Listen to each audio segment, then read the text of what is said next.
Hi, I'm Dr. Lori Chapman, and I'm the creator of Fillings by You.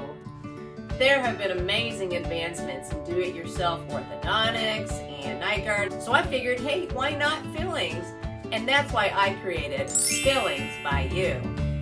So we'll send you the basic things, like a pair of gloves, a little clip, put it in there.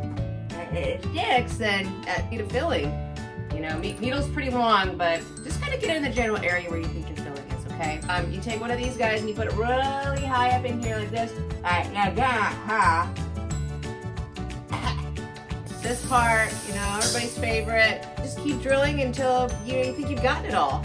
Basic idea, you just squeeze it in the hole, okay? Normally we would check the bite.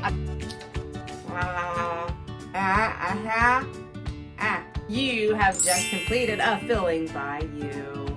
It's April Fools! Okay, what else are we gonna need? Some Band-Aids, yep. We're gonna have some casualties. Ibuprofen, pretty good for dental pain.